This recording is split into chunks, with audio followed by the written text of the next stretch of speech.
मागणे ते एक तुझ प्रतीक आहे, देशील तरी पाहे पांडुरंगा। या संतांसी निरवी हेची मज देई, अणिक तुझे काही न मागू देवा। तुका म्हणे आता उदार तू होई, तुका म्हणे आता उदार तू होई, मज ठेवी पायी संतांची। या संतांसी निरवी हेची मज देई, अणिक तुझे काही न मागो देवा। ओम नमो अनादि सिद्ध पुराण, ओम नमो अनादि सिद्ध पुराण, ओम नमो अनादि सिद्ध पुराण। रक्षा से नमः, रक्षा से नमः, रक्षा से नमः।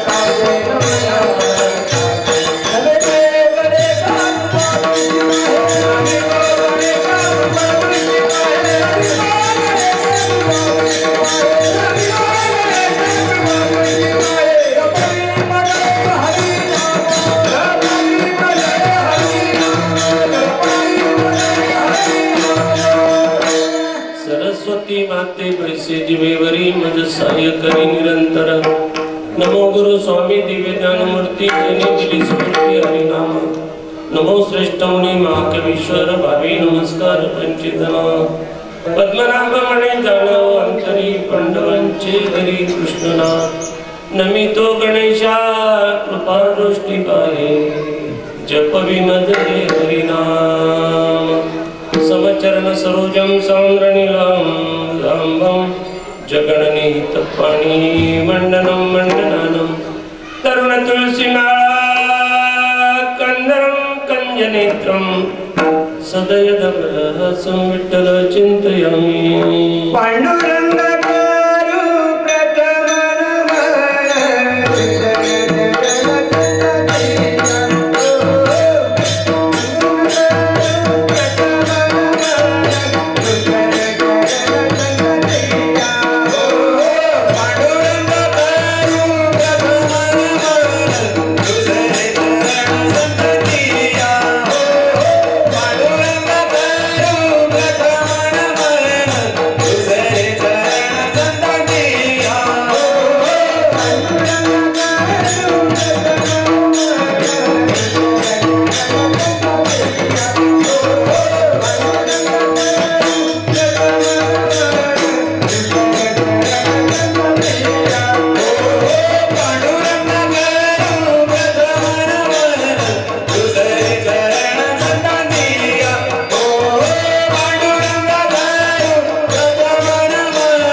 आत्मरूप गणेशु केलिया स्मरण, सकल विद्येचे अधिकरण तेची बंधू श्री चरण श्री गुरूंचे।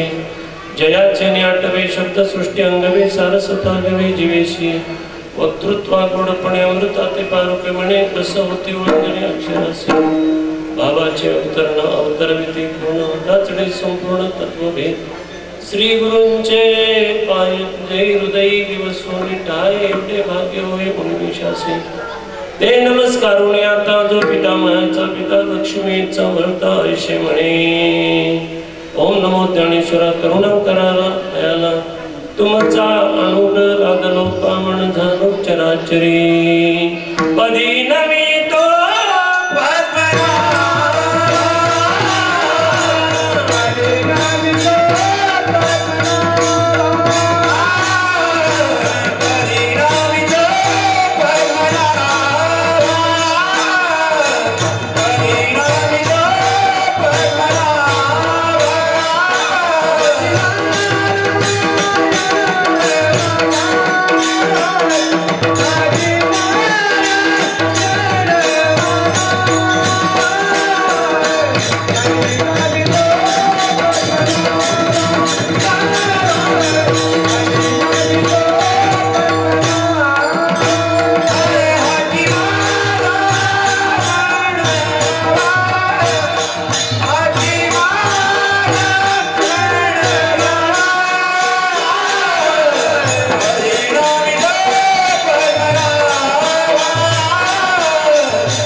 माझा पायावरी यावर करी संतांच्या मागणीत एक तुझ प्रती आहे देशी तरी पाहे पांडुरंगा या संतांची निरवी हेची मज देई अनेक तुझे काही न मागू देवा तीन सिरे सात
तरी पाहे पांडुरंगा या संतांचे निरवी हेची मज दे आणि तुझे काही न मागू देवा विठ्ठला विठ्ठला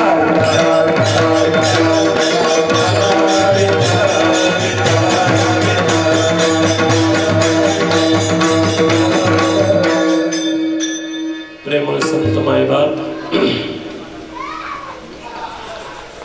प्राप्त प्रसंगी आपणा सर्व माय बापांच्या सेवे अंतर्गत अर्थात भगवत चिंतन करता घेतलेला जो अभंग आहे देऊचे मान साधू जगतवंदन श्रीमंत जगद्गुरु तुकोबाराय यांचा मागणीवर प्रकरणातील अभंग आहे यथामती यथावकाश 3 चरणाच्या मागणीवर अभंगाचा या ठिकाणी थोडक्यात अगदी विचार करायचा आहे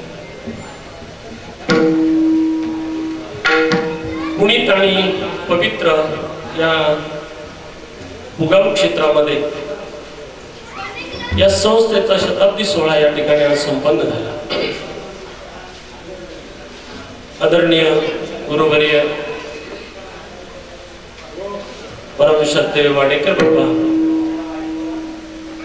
या शतक महोत्सवाचे अध्यक्ष कृष्णकांत स्वामी किरण महाराज संप्रदायाचे अध्यक्ष गोपाळदादा चव्हाण सदानंद महाराज सर्व मंडळींनी अथक परिश्रमाने हा कार्यक्रम यशस्वी करण्यासाठी संपूर्ण विश्वावर कोविड-19 या कोरोना व्हायरसचं एक फार मोठं सावट असताना देखील आजचा हा सोहळा संपन्न होईल न होईल काही लोकांना देखील शंका पण आली होती, पण विश्वास तो करी स्वामीवरी सत्ता, विश्वास होता, पद्मनाभावरती विश्वास होता त्यांचा आणि म्हणून त्यांनी ती पावलं उचलली. हा कार्यक्रम यशस्वी करण्यासाठी 1 वर्षापासून त्यांचे प्रयत्न चालू होते आणि म्हणून विविध क्षेत्रातून असणाऱ्या सांप्रदायिक गुरुबंधूंनी या कार्यक्रमाला, या संपूर्ण कार्याला सहमती दिली. अर्थात वाडेकर बाप्पांनी एखादा प्रस्ताव ठेवला तर तो कधी मागे येत नाही. आतापर्यंत या संस्थेचा हे आहे आणि म्हणून बरेचसे संप्रदाय विश्वस्त या ठिकाणी येऊन गेलेले आहेत. विविध क्षेत्रातील मान्यवर पुण्यवान मंडळी या ठिकाणी आज उपस्थित लावून गेली. अतिशय हा शतक महोत्सव खूप सुंदर कार्यक्रम आज ते आहे, आज आपल्याला पाहायला मिळतो. पण ज्यांनी परिश्रम घेतले, मध्यंतरच्या काळामध्ये आदरणीय गुरुवर्य वाडेकर बाप्पांच्या घरावरती, कुटुंबावरती प्रसंग आला. प्रसंग फार कठीण होता. हे कार्य जोमामध्ये आलं आणि त्यांच्या घरावरती तो प्रसंग आला. त्या प्रसंगातून म्हणजे म्हणतात की साधूची परीक्षा असते, महात्म्याची परीक्षाच घेण्यासाठी तो प्रसंग होता असं म्हटलं तर वावगं ठरू नये. या प्रसंगावर मात करून सुद्धा पुढे होऊ घातलेला एक शताब्दी महोत्सव कसा यशस्वी होईल याकरता त्यांनी अथक परिश्रम घेतले. जे पाहिलं नाही तिथे थांबले नाही, हे महत्वाचं आहे. आलं का लक्षात? आणि म्हणून सर्वांनी योगदान दिलं आणि हा कार्यक्रम या ठिकाणी संपन्न होतोय. झाला यासाठी घेतलेले अथक परिश्रम, तेथे माझे कर जुळती, त्या कार्याला मी मनापासून माझे दोन्ही हात जोडतो की ज्याने परिश्रम घेतले. सुंदर या ठिकाणी मागणी पर शेवटचं कीर्तन, मन भाग्याने परम भाग्याने माझ्यासारखे किंचित पामरांकडे यावं, कुठेतरी भाग्याचं लक्षण आहे. आणि विशेष म्हणजे की ज्याने आम्हाला टाळ घेऊन नाचायला शिकवलं, चालायला शिकवलं, बोलायला शिकवलं, या कोकण प्रांताचे अध्यक्ष वारकरी संप्रदायाचे आदरणीय परम श्रद्धेय हृदयाचं स्थान आहे आणि म्हणून मारुती महाराज कुराटकर या ठिकाणी उपस्थित आहे. अगोदर म्हटलं असतं तर त्यांनाच फेटा बांधायला सांगितलं, लवकर भेट झाली असती फेटा बांधायच्या अगोदर तर सांगितलं असतं. सुंदर असे गायनाचार्य, सगळे सांप्रदायिक गुरु मंडळी, सुंदर वादक, हार्मोनियम आणि इथलं असणारं सुंदर वातावरण, अगदी श्रीमंती घेऊन या मंदिरामध्ये आलंय असं म्हटलं तर वावगं ठरू नये.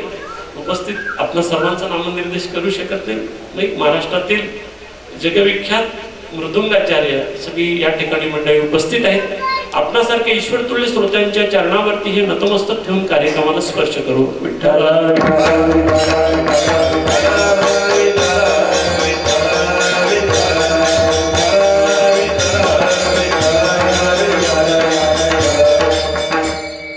या संस्थेचा जो कार्यभार आहे हा फार मोठा आहे. सज्जन, या कार्याचा एक 100 वर्षापूर्वी लावलेला रोप, इवलेसे रोप लावेले दारी, त्याचा वेळ गेला गंगावरी.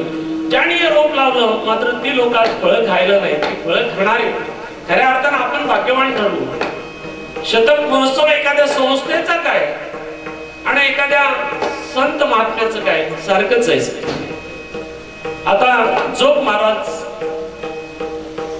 शतक महोत्सव होऊन गेला संपूर्ण महाराष्ट्रभर आणि महाराष्ट्राच्या बाहेर. त्या शतक महोत्सव गाजला, अगदी सगळीकडे तो संपन्न झाला की ज्याच्यातून असंख्य प्रबोधनकार या महाराष्ट्राला दिली अशी जोग महाराजांची संस्था होती. आलं का लक्षात? तसं हे शताब्दी वर्ष आहे. खरोखर खऱ्या अर्थानं आपण भाग्यवान ठरलो. या शतक महोत्सव आपल्याला पाहायला मिळाला. विठ्ठल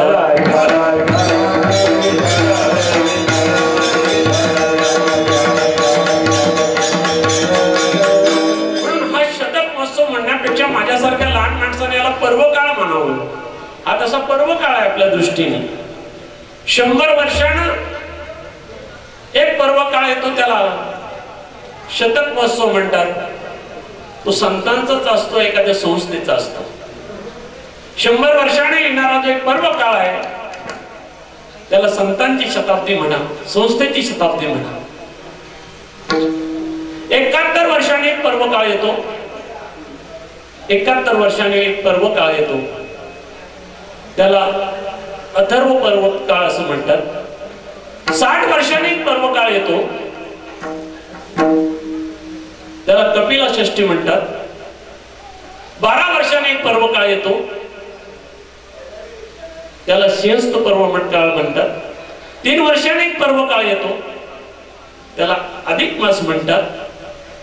त्याला अधिक मास म्हणतात. 1 वर्षांनी एक पर्व काळ येतो. त्याला संक्रांत म्हणतात. 6 महिन्यांनी एक पर्व काळ येतो. चंद्र सूर्यग्रहण याला सुद्धा पर्व काळ म्हणतात. 1 महिन्यानी पर्व काळ येतो. अमावस्या असेल, पौर्णिमा असेल, हा सुद्धा पर्व काळ येतो. 15 दिवसांनी एक आपल्या वारकऱ्यांच्या जीवनामध्ये पर्व काळ येतो. त्याला एकादशी म्हणतात. आपण सर्व भाग्यवान आहोत. या पर्व काळाच्या आपण खऱ्या अर्थानं त्याचं सुख आपण डोळ्याने पाहिलं. ज्याने तो लावलं रोग ती लोक नाही, काही की नाही, पण आज आपण त्याची फळं खातोय.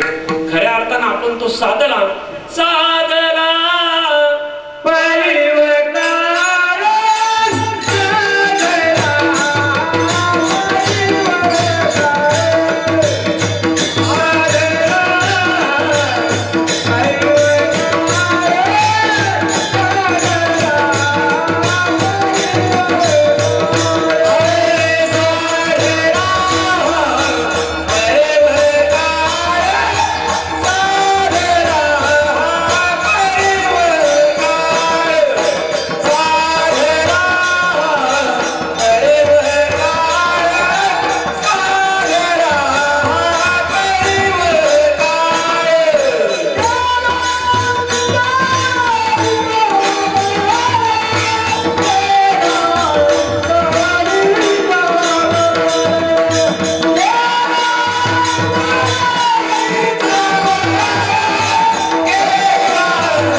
पर्व काळ गेला अंतरीचा मळ. हा पर्व काळ आपण साधला. आले का लक्षात? भाग्यवान ठरलो आपण. या पर्व काळ आहे हा. ऐके शतक महोत्सव म्हणजे काय तर खऱ्या अर्थानं तो पर्व काळ आहे. श्रीमंत जगद्गुरु तुकोबराय मध्ये मागणी करते, है की नाही? मागणी करते संत. मागणी स्वतःसाठी करतात का? आलं का लक्षात? नाही, स्वतःसाठी करतात. नाहीतर त्यांना मागायची गरजच काय? काही मागणे आम्हा अनुचित वडिलांची रीत जाणत असो. त्यांना मागायची तशी गरज नव्हती. मागणी माणूस कधी करतो, है की नाही? प्रार्थना कधी करतो, विनंती कधी करतो आणि मागणी कधी करतो? विठ्ठल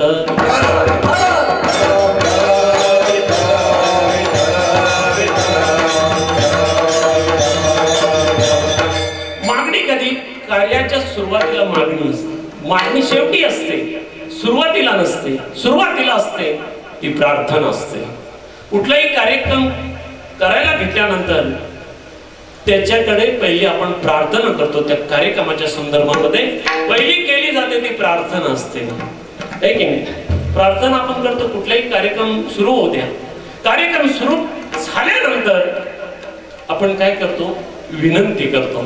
पण पहिली करतो ती प्रार्थना, है की नाही? जगद्गुरु तुकोबारायांचा जर गाथा घेतला आपण, जगद्गुरु तुकोबारायांनी गाथेमध्ये प्रार्थना पहिली केली, है की नाही?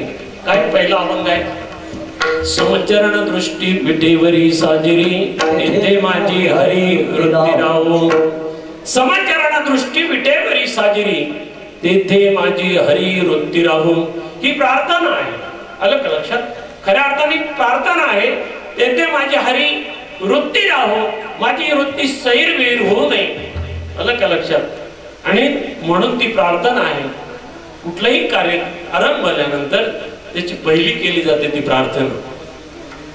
प्रार्थना केल्यानंतर ते कार्यक्रम सुरू झाला ना, तो कार्य एकदा सुरू झाला, देवा मी प्रार्थना करतो हे जे कार्य आहे हे सगळं निर्विघ्नपणे पार पडू. म्हणून आपण पहिली केली जाते ती प्रार्थना. आणि प्रार्थना केल्यानंतर हे कार्यक्रम हा कार्य हे संपूर्ण असणारं कार्य निर्विघ्नपणे पार पडू दे. मग आपण विनंती करतो. विनंती करतो. कशी विनंती करतो? जगद्गुरु तुकोबारायांनी विनंती केली नंतर वचन ऐका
विनंती करतात. वचन ऐका कमळापती माझी रंकाची विनंती कर जोडितो कथे काली. आहे की नाही? कथे काली मी कर जोडितो आहे अशी विनंती करतात. प्रार्थना करतात. जगद्गुरु तुकोबाराय पहिलं नंतर विनंती करतात. आणि म्हणून याच्यामध्ये मागणी आहे आणि नंतर शेवटी मागायचं असतं. कार्य पूर्ण झाल्यानंतर मागायचं असतं. की मागणं आहे की नाही? जगद्गुरु तुकोबारायांना मागायची गरज होती का? नाही ना. छत्रपतीने पाठवलेला नजराणा हा परत पाठवलाच नसताना त्याने मागायची गरजच काय होती? मागितलं नाही. हे की नाही? आम्ही जेने सुखी म्हणा विठ्ठल विठ्ठल मुनी. त्यांचं हेच मागणं होतं. बाकी काय मागणं नव्हतं. सज्जन जगद्गुरु तुकोबारायांचं बाकी काय मागणं नव्हतं. हेच मागणं होतं. आलं का लक्षात? आणि म्हणून या अभंगामध्ये ते मागणी करतायत देवाकडे. हे की नाही? मागणी मात्र आहे. तुळशी जगद्गुरु तुकोबारायांची मागणी आणि आपली मागणी वेगळी आहे. हे की मागणं हा जीवाचा स्वभावच आहे. आले किती दिलं तरी जीवाला थांबत नाही. मागणं हा जीवाचा स्वभाव आहे. काहीच न मागणं हा संतांचा स्वभाव आहे. आणि जो कोण मागतच नाही त्यालाच देतो हा देवाचा स्वभाव आहे. विठ्ठल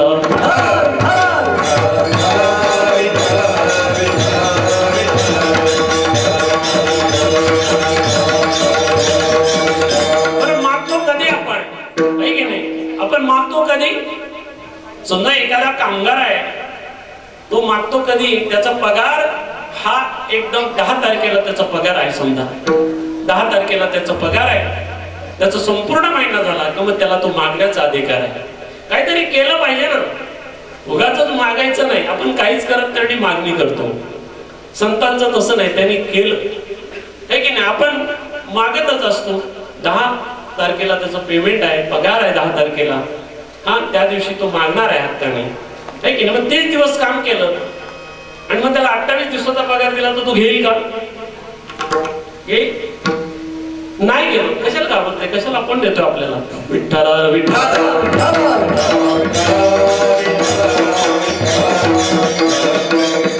घाबरायचं नाही. बोलत चला. म्हणजे जर आपण 30 दिवस काम केला, 28 दिवसाचा पगार आपण नाही घेणार. घेणार नाही? घेणार नाही. घेणार. महाराजांना विचार. महाराज पण घेणार नाही. आहे की नाही? नाही घेणार. कारण आपण किती 30 दिवस काम केले. 30 दिवसाचा पगार आपल्याला हक्काचा आपण मागणारच. आहे की नाही? मग तो 28 दिवसाचा आपण नाही घेणार. मी थोडस शब्दप्रयोग वेगळा करतो. जर तो आपल्याला 35 दिवसाचा दिल्यावर घ्याल की नाही? घ्याल? नाही घेणार. हा नियतीचा खेळ. 35 दिवसाचा दिला तर चालेल ना, पण 28 दिवसाचा आपण घेणार नाही, कारण काम किती दिवस केले?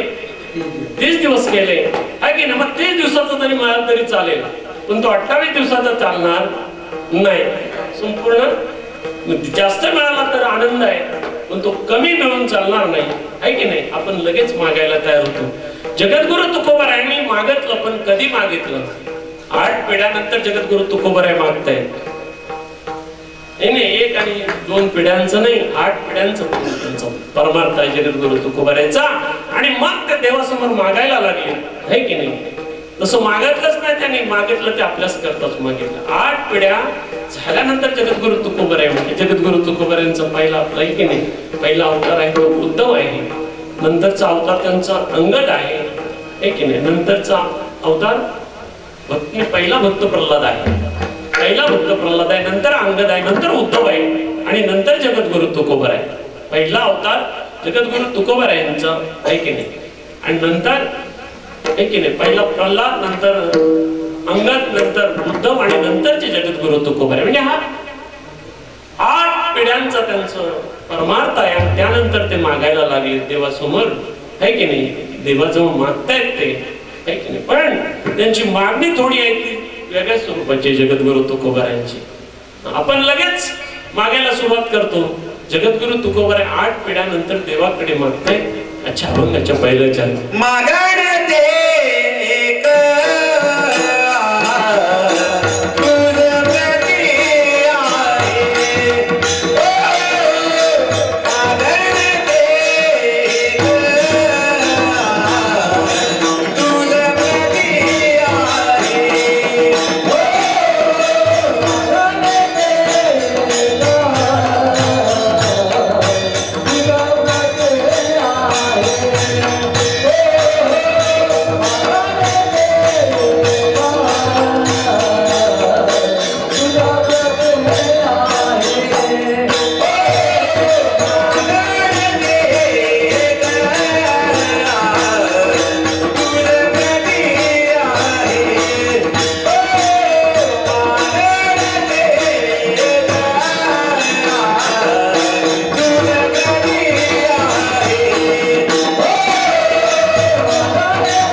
तुझ प्रती आहे, देशील तरी पाहे पांडुरंगा. मागणं आहे, मागणं ते एक तुझ प्रती आहे. माग नाही तो मागतो आपण लगेच देवाकडे. मागणं आहे की नाही? लगेच आपण मागतो. आपली भक्ती किती आहे आणि मागतो किती आपण? जुने कीर्तनकार फार छान सांगतात, भक्ती किती आपण, तुम्ही आम्ही भक्ती सगळी करणारी मंडळी आहोत. किती भक्ती? फार फार तर अर्धा तास आहे की नाही? पण देवाकडे मागतो किती आपण? सत्यनारायणची पूजा असेल तर किती मागतो आहे की नाही? अस्माकं सहकुटुंबानां सहपरिवारानां क्षेम स्थैर्य आयु आरोग्य ऐश्वर्य मने इच्छित कामना आहे की नाही? एक सत्यनारायण घालायचा आणि एवढी मोठी यादी देवाच्या समोर ठेवता होता. मागतो आपण कमी, किती मागतो? आपली भक्ती थोडी आणि आपलं मागणं जास्त आहे. इथे 8 पिढ्यानंतर जगद्गुरु तुकोबाराय देवाकडे मागताय. 8 पिढ्यानंतर मागतायत. आम्ही लगेच होतो म्हणून लगेच घाई नाही करायची. माळ घातली आणि लगेच त्याला सगळ्या गोष्टी त्याला मागायला लागतो तो देवाकडे. नाही पायी प्रसादाची वाट घ्यावी धुवून या ताट. ती वाट पाहावी लागते परमार्थात येण्यासाठी. तातडी करा, पण तिथं आल्यावर घाई करू नका. तिथं येऊन घाई केली की मग घोटाळा आहे. थोडं थांबावं लागेल, तो प्रसाद मिळेपर्यंत वाट बघावी लागेल. परमार्थामध्ये यायची घाई करा, पण तिथं आल्यानंतर घाई करण्याची गरज नाही. की ते आपली भक्ती थोडी आणि आपण मागतो कितीतरी मागतो की नाही देवाकडे, फार मोठं मागतो. आपलं जाऊन या महिला मंडळांचं एक व्रत असतं की नाही, यांचं व्रत वटपौर्णिमेचा उपवास किती दिवसाचा? तुम्ही बोला, त्यांना बोलायला सांगू? यांना पण हे बोललं तरी चालतील, कारण उपवास यांच्यावरच असतो, तो त्यांचा नसतो. आला का ना? उपवास किती दिवसाचा? 1 दिवसाचा.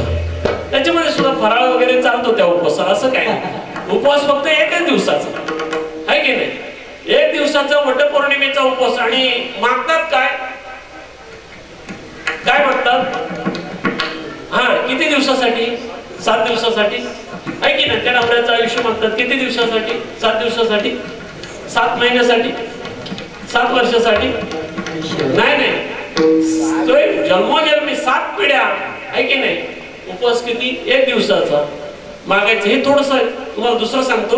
गणपती आणतात की नाही? गणपती आपण गणपती काही लोक सांगतात मुलगा ज्याला होत नाही देवाकडे नवस करतात गणपतीला की मला मुलगा होऊ दे, आहे की नाही? मुलगा होऊ दे, मी तुला आमच्या घरी चतुर्थीला घेऊन येईन, तुझी पूजा करेन, सेवा करेन, आहे की नाही? मुलगा मागतात, गणपती आणतात किती दिवसासाठी? 1.5 दिवस, नाहीतर 5 दिवस, 1.5 दिवस किंवा 5 दिवस. मुलगा किती दिवसासाठी मागतात? पुऱ्या आयुष्यासाठी. तो काय 5 दिवसासाठी, 1.5 दिवसासाठी नाही, आहे की नाही? व्रत आपली पूजा थोडी आणि आपली मागणी कितीतरी आहे की नाही? जगद्गुरु तुकोबारायांचं तसं नाही. ते 8 पिढ्यानंतर मागतात तरी देवाला म्हणतात देशील तरी पाही. बघ तुला देता आलं तर.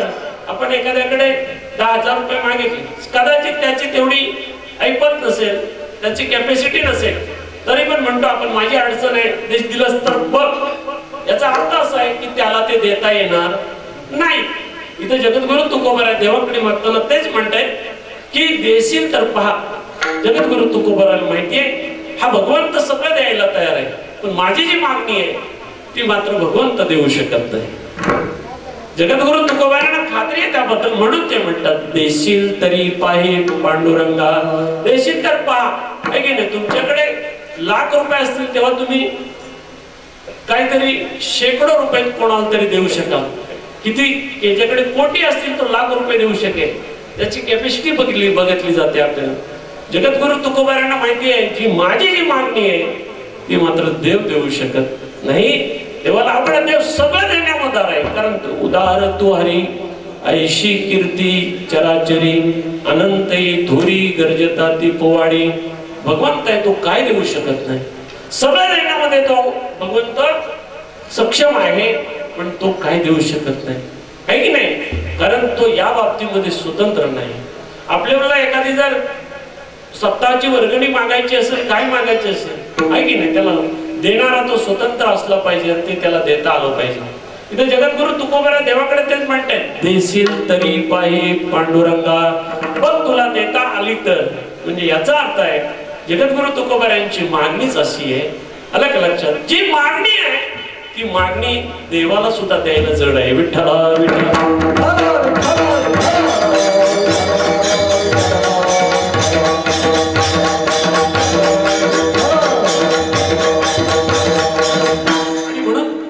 जगद्गुरु तुकोबारांना माहितीये आणि म्हणून ते पुन्हा पुन्हा म्हणते देशील तरी पाही पांडुरंगा. नाही तो सगळं देण्यामध्ये उदार आहे. ऐका यशस्वी अवधारी ज्ञान वैराग्य ऐश्वर्य हे साही गुणवर्य वसती जेत. त्यांनी सगळे आपल्या भक्तांना दिले, आहे की नाही? यश हनुमंतरायाला दिलं, हा गुण हनुमंतरायाला दिला. देव सक्षम आहे, त्याला काही कोणाची गरज नाही, आहे की नाही? पण तो देव प्रसन्न झाल्यानंतर, आहे की नाही, लोक मागतात कुणाला? लोक मागतात ते देवाच्या बायकोला मागतात. अजून बोलणं कळतंय ना तुम्हाला? देव प्रसन्न देवाकडे मागतात, पण देव प्रसन्न झाला की देवाची बायको मागतात. म्हणजे लक्ष्मी म्हणतात, आहे की नाही? आम्हाला ते पाहिजे, तू नसलास तरी. म्हणून तर तिने एक दिवस भगवंताला सांगितलं की बघा, या कलियुगामध्ये मलाच जास्त प्राधान्य आहे. तुम्हाला कोण ओळखतंय, तुम्हाला काय किंमत आहे, हे सगळेच म्हणतात. तशी किंमतच नाही की नाही, सगळेच म्हणतात. प्रत्येकाच्या घरी म्हणतात, ते काही कीर्तनात सांगू शकत नाही. सगळ्यांच्या घरी म्हणतात काय तुम्हाला किंमत आहे, सगळे म्हणतात. कोण नाही म्हटलं तरी एक माणूस आपल्या घरात आपल्याला म्हणतो काय तुम्हाला किंमत आहे. सगळ्यांना म्हणतात, सगळ्यांना माहिती आहे ते सगळं, आहे की नाही? हे काय तुम्हाला किंमत आहे. ते म्हटलं कसं काय, तू अशी का म्हणतेस, काहीतरी तू दाखव ना त्याबद्दल. लक्ष्मी म्हणते काहीतरी तुला दाखवायला पाहिजे. कशी किंमत नाही म्हटलं, तुमच्यापेक्षा मला जास्त किंमत आहे. काळांतरानं तिला ते दाखवायचं होतं. माणसाचं प्रेत चाललं होतं, प्रेत चाललं होतं. प्रेत चालल्यानंतर लक्ष्मीला ते दाखवायचं होतं, मी यांच्यापेक्षा श्रेष्ठ कशी आहे. मग त्या प्रेतावरती तिने अशा नोटांचा पाऊस पाडला, म्हणजे नोटाच टाकल्या. नोटा टाकल्या. नोटा टाकल्यानंतर ते गप्प बसतील का? लोक गप्प बसत नव्हते. लोकांनी त्या नोटा गोळा करायला सुरुवात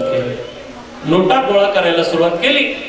आणि नोटा गोळा करता ज्यांनी धन घेतलं होतं ना, त्यांनी पण मडकं खाली ठेवलं. जो पैसे टाकत होता त्यांनी पण ते पैशाचं भांड खाली ठेवलं. ते पण नोटा गोळा करायला लागले. बरं, इथपर्यंत थांबावं की नाही? जे खांद्यावर घेतलं ना, त्यांनी पण म्हटलं आता सगळे गोळा करतात, आपण तरी कशाला थांबा. त्यांनी सुद्धा ती डेड बॉडी बाजूला ठेवली आणि ते पण पैसे गोळा करायला लागले. लक्ष्मीने सांगितलं, बघा ते तुम्ही प्रत्यक्ष मला किंमत आहे की नाही. ते प्रेत सुद्धा बाजूला ठेवून ते लोक माझ्या पाठीमागे लागले, लक्ष्मीच्या पाठीमागे लागले, असं तिला दाखवायचं होतं. भगवंत म्हटलं, अजून सुद्धा वेडीस, तुला अजून सुद्धा कळत नाही.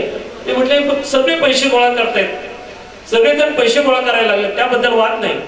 पण ते तिरडीवर झोपलं, ते अजून उठलं नाही. ती म्हटले ते कसं उठेल? ते जोपर्यंत उठत नाही ना, तोपर्यंत तुला किंमत नाही, कारण त्याच्यामध्ये मी नाही. तैसा हृदयामध्ये निराम असता सर्व सुखाचा आराम, इम्रांतासी कामो विषयावरी. दत्त म्हणजे कोण? अरे दत्त म्हणजेच आत्मा आहे. तो म्हणतोय तो मी आहे, निर्विकार आहे, निर्गुण आहे, तो दत्त आहे. तो आहे की नाही? कारण तो विष्णूचा अवतार आहे. तो म्हणतात तो मी आहे आणि तो ही सत्ता चालवतो. तो निर्विकार आहे, निर्गुण आहे, आनंदमय आहे. म्हणून दत्त या शब्दाचा अर्थ आत्माच आहे, दुसरं काही नाही. चाले हे शरीर कोणाचे असत्ते. आपला संदर्भित मुद्दा इथं होता की नाही, की भगवंत सगळं देण्यामध्ये उदार आहे, तो स्वतंत्र आहे की नाही. सुदामाला सोन्याची नगरी देताना त्याला काही लक्ष्मीकडे सांगितलं का काही पॅकेज मला पाहिजे? काही गरज नाही. आलं का लक्षात? त्याला काही गरज नाही. तो भगवंत स्वतंत्र आहे. विठ्ठला विठ्ठला.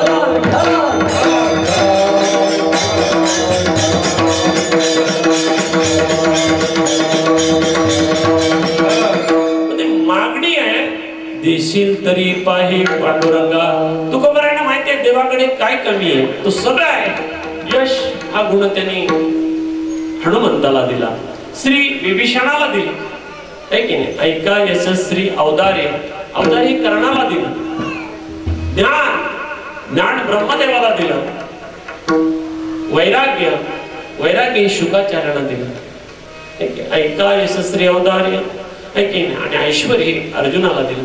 भगवंत एवढा सक्षम आहे, तो काही देऊ शकतो. ध्रुव बाळाला त्यांनी अडळपद दिलं, आहे की नाही? तो उपमन्यूने तर एकच दुधाची वाटी मागितली होती, पण दुधाचा सागर त्याच्या समोर दिला. हे सगळं देण्यामध्ये भगवंत उदार आहे. पण आजच्या अभंगामध्ये जगद्गुरु तुकोबारायांची जी मागणी आहे ना, ती मागणी देव सुद्धा देऊ शकत नाही. अभंगाचं दुसरं या संतांसी निरावी हेची माझा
या संतांसी रवी हेची मज दे अनिक तुझे काही न मागू देवा.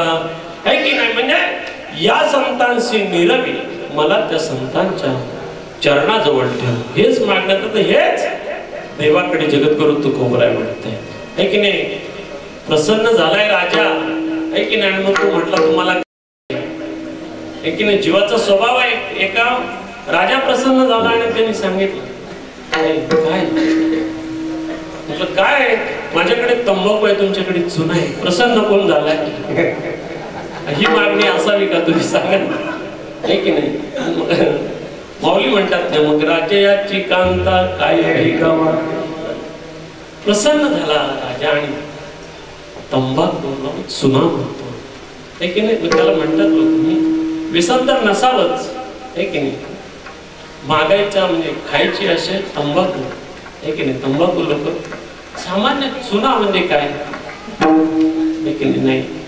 आणि म्हणून खायची असेल तंबाखू तर मागा म्हणतात भिकार. असं आहे की नाही? व्यसन तर कधी करूच नाही माणसाने, तंबाखू तर एक खाऊच नाही. कारण आहे तो राजा प्रसन्न झालाय, काय मागायचं हे आपल्याला कळालं पाहिजे. एरवी जगात तुकोबा तुकोबारा म्हणतात हे नाही मनसी काही मागा हेची देगा पांडुरंगा, मला हेच पाहिजे असं म्हणतात. किंवा हेची दान देगा देवा, हेची दान देगा देवा तुझा विसरण मावावा. ही सुद्धा जगद्गुरु तुकोबा यांची मागणी आहे.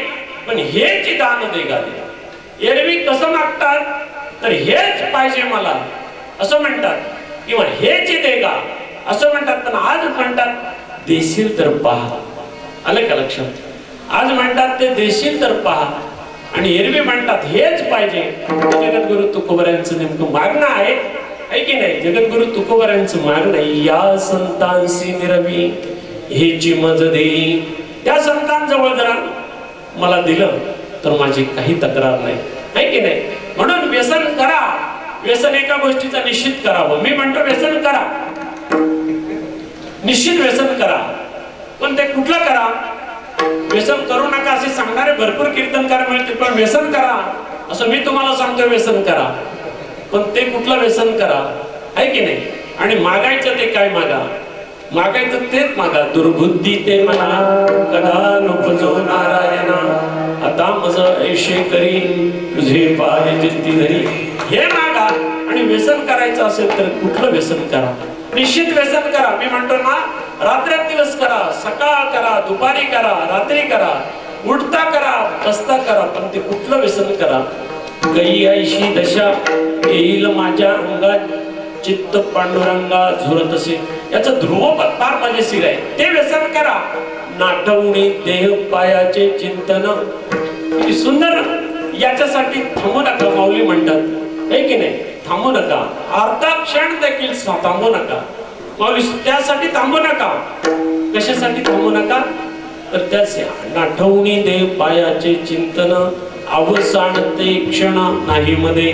थोडीशी सुद्धा विश्रांती घेऊ नका. हे व्यसन करा. भगवंताचं नामस्मरण करायला अजिबात थांबू नका. हे व्यसन करा. आलं का लक्षात? व्यसन करायचं असेल तर हे लावून घ्या व्यसन. आहे की नाही? सतत भगवंताचं चिंतन. अवसान ते क्षण नाही मध्ये. आहे की नाही? रिकामा अर्ध घडी राहुल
अवसान ते क्षण नाही मध्ये. आहे की नाही, रिकामा अर्धगडी राहू नको. हे व्यसन करा, तंबाखूचं व्यसन करू नका, हे व्यसन करा. आणि म्हणून जगद्गुरु तुकोबरायांची जी मागणी आहे ती देवाला देणं अवघड आहे, कारण देवाला सुद्धा ते संतांचा सहवास पाहिजे. आणि म्हणून देव त्याला एक ठिकाणी आहे की नाही मत सांगितलं जगद्गुरु तुकोबरायांनी की बघ आई ना, तू आता उदार हो, उदार हो, मनातून उदार हो, आहे की नाही. आणि उदार होऊन एकदा काय माझी जी मागणी आहे ती मला द्या. अभंगाच्या शेवटचे तुका म्हणे आता उदार तू होशील. तुका म्हणे आता उदार तू होशील. तुका म्हणे आता उदार तू होशील.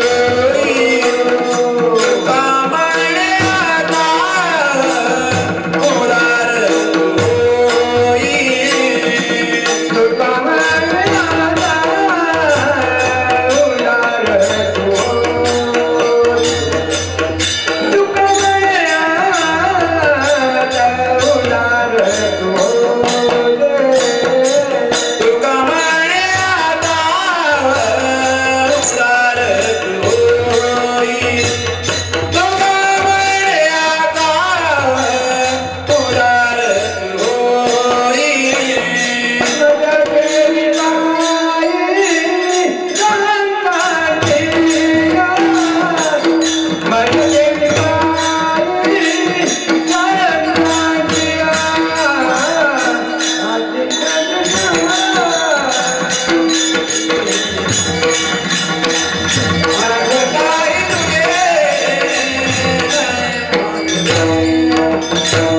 माझ्या देवी बाई संतांची माझ्या देवी बाई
संतांची आजी तरी पाय पांडुरंगा या संतांसी निरवी हिची मज देई.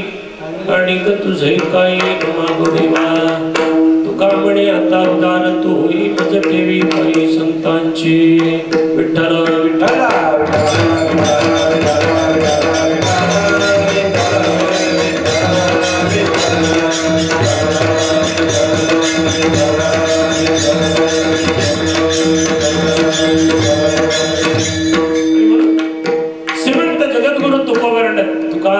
आता उदार तू होई. देवा आता उदार हो आणि मला त्या संतांच्या ठेव काय सुख या संतास माग नित्य दुनवे तुझिया दहन होती सकळ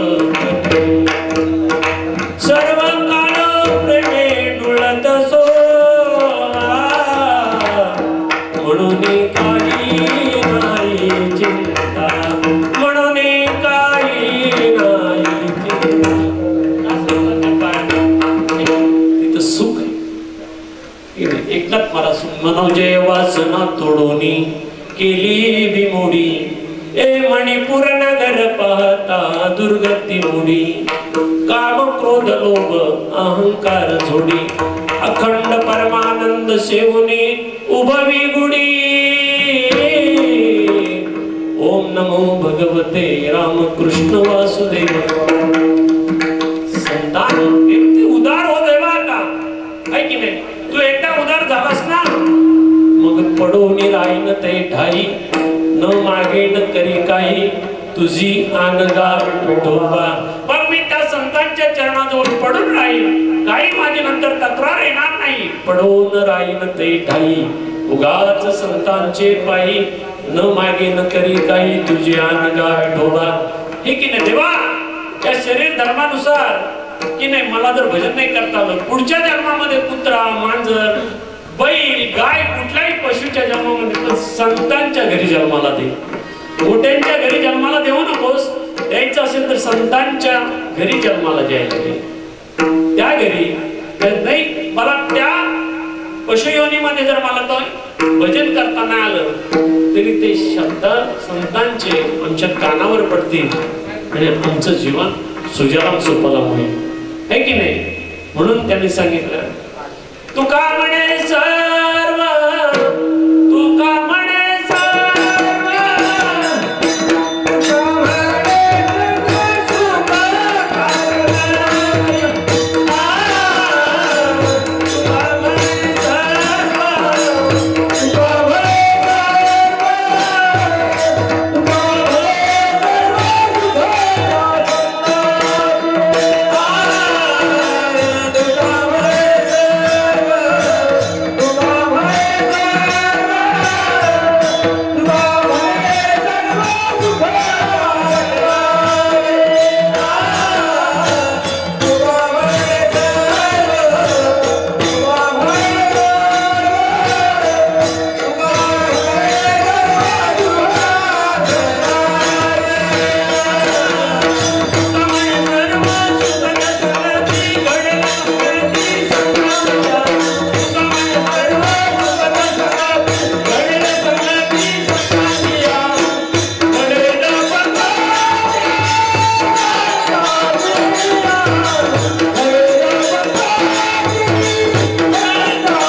संगती घडेल पंगती संतांच्या त्या संत संगतीमध्ये जर आम्ही राहिलो आहे की नाही तर मग पडवून राहीन ते ठाई मग काय करायची गरज नाही सर्व सुख आणि ते संत जे म्हणून घडेल भोजन उचिष्टाचे तिथे आम्हाला उष्ट का होईना पण त्यांचं ते श्रवण करायला मिळेल म्हणून तू आता उदार हो आहे की नाही आणि मला संतांच्या आहे की नाही पायाजवळ ठेव जगद्गुरु तुकोबरायांची मागणी जी होती म्हणून मागणी ते एक तुझ प्रति आहे देशील तरी पाही पांडुरंगा या संतांची निरबीची मज देई आणि तुझे काही देवा काही माझं मागणं नाही आणि सहवास आणि संगत फार महत्वाची असते आलं का लक्षात फार किंमत आहे विनोबांचं एक सुंदर हे आहे 4-5 ओळीचं एक वाक्य आहे मी कधीतरी वाचलं होतं पडण्याचं एक थेंब हातावर पडला तर तो पिण्याच्या जोगा सुद्धा योग्यतेचा असतो पण तोच थेंब जर गटारामध्ये पडला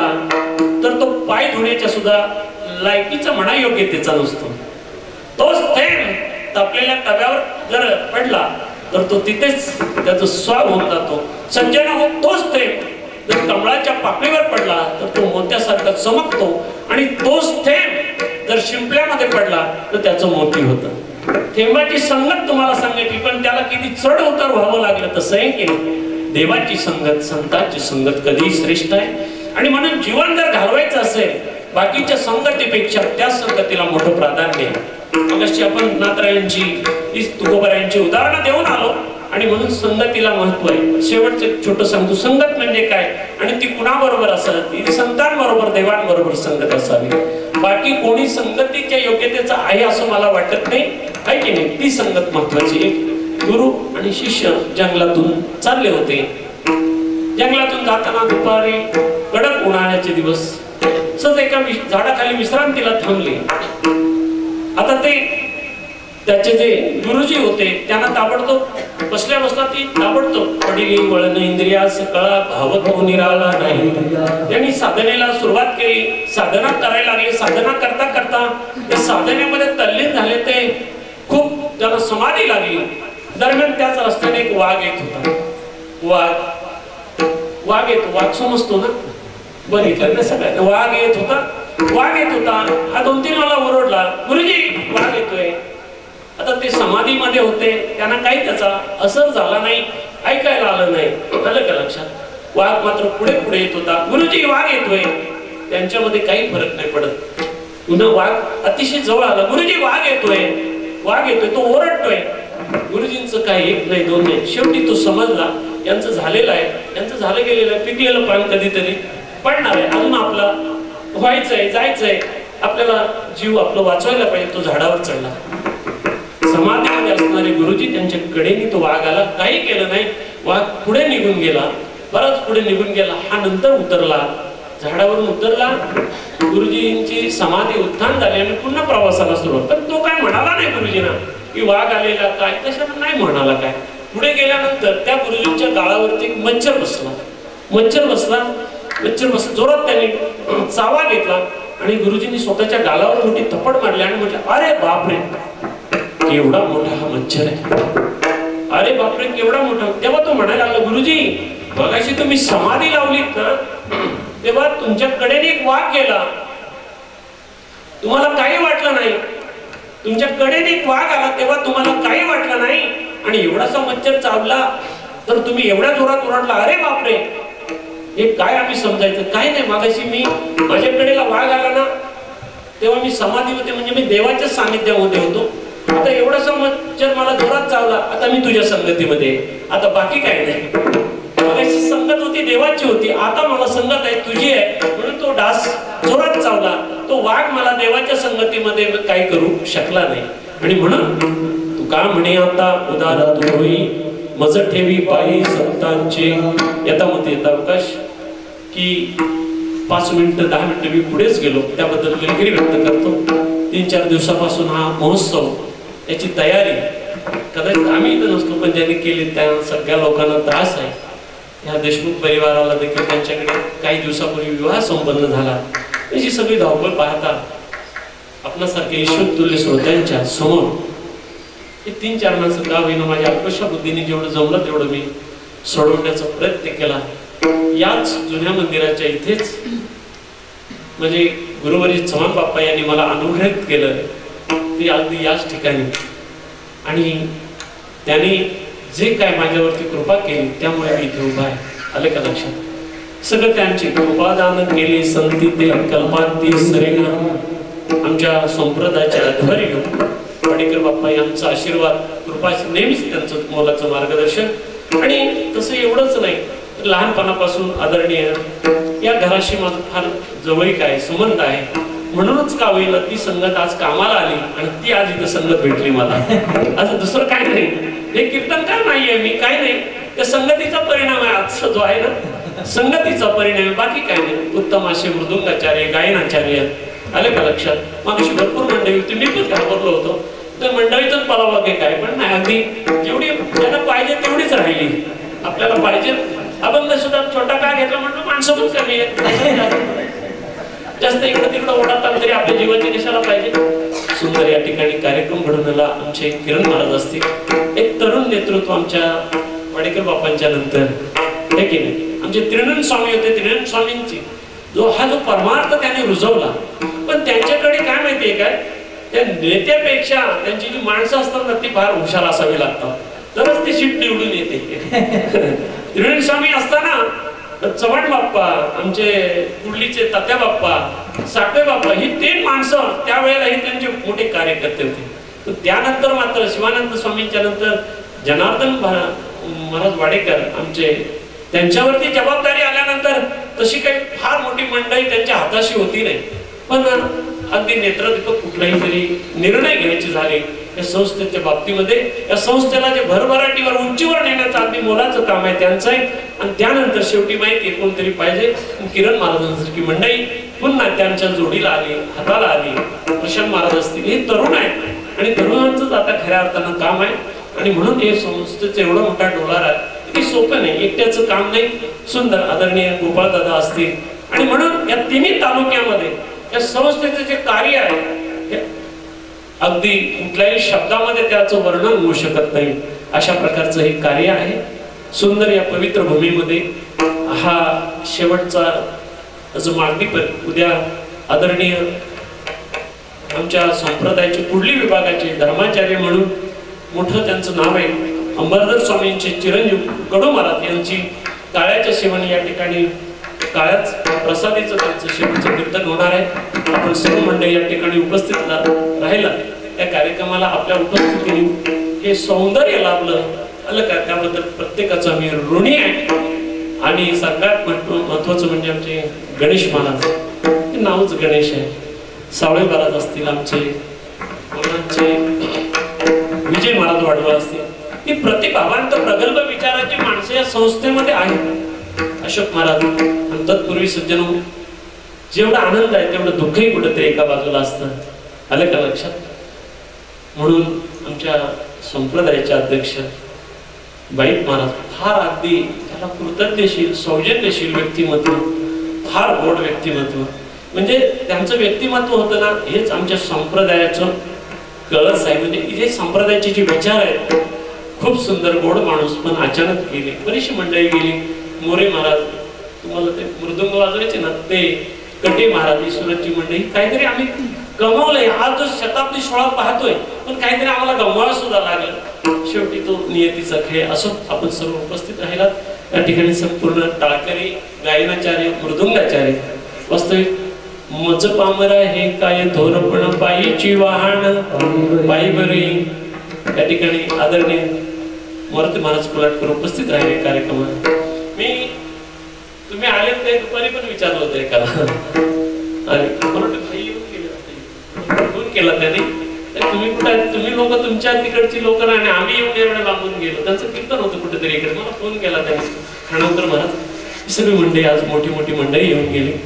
पुढे शापनासारख्या पवित्र आणि ईश्वरचुळे श्रोत्यांच्या अंतःकरणाला माझ्यासारख्या अल्पमती विचाराच्या एखाद्या प्रबोधनकाराकडे एखादा चुकीचा शब्द निश्चित गेला असेल तर मला परत करा. पण जे चांगले विचार आहेत, वाडेकर महाराज असतील, शिवानंद स्वामी असतील, रटकर महाराजांसारखे प्रतिभावंत, ज्यांनी सगळ्यांना तरुणांना संधी दिली, आलं का लक्षात. एक त्यांचा फार मोठा गुण आहे, मागे नाही चल पुढे गे, असं त्यांनी प्रत्येक गावागावामध्ये केलं, आलं का लक्षात. सर्वांना पुनश्च धन्यवाद. आमचे बापू कुठे गेले वाटते, तुमच्या बरोबर असतात आले होते. अशोक महाराज शेती, सगळी मंडळी, आणि उद्या सुद्धा देखील काळ्यापर्यंत सगळ्यांनी एवढी तरी मंडळी आपल्याला काळ्याला असली बाद झाली. काळ्याच्या शेवटच्या कीर्तन पुष्पासाठी झालेलं हे कीर्तन पुष्प आमच्या पद्मनाभाच्या चरणी समर्पण करतो. पुनश्च आपणासारख्या ईश्वरतुल्य संतांकडे हात जोडतो. नोनते पुरते अधिकते सरते करून घ्यावे तुमते विनवत असे, है की नाही. बालक बोबडा बोली का वाकुडा चुका पावली ते चोच करून माऊली जिभे. ज्याने कार्य घडून आणलं ते वर्तत दिसती देई, हे देई ना माझे ठाई, मी तयांच्या हृदयी समग्र असे. सोदर्मी तोरू आवतरे उदारू आत्मचर्चेचे तरू एरवी वेडा, अशा प्रकारच्या भूमिका त्यांनी सादर केल्या. त्यांना संत म्हणतात की सोदार्मी थोरू, चातुर्य लपवी, महत्व आरवी विषयपण मिरवी आवड आणि माऊली ज्ञानोबरांचे परिष्कार आहेत कोणाच्या बाबतीमध्ये आत्मज्ञान ही चोकडी संत ही माझी रुपडी ते ते दृष्टी पडो आवडी कामिनी जशी त्यांचं एकदा भजन करा ज्ञानेश्वर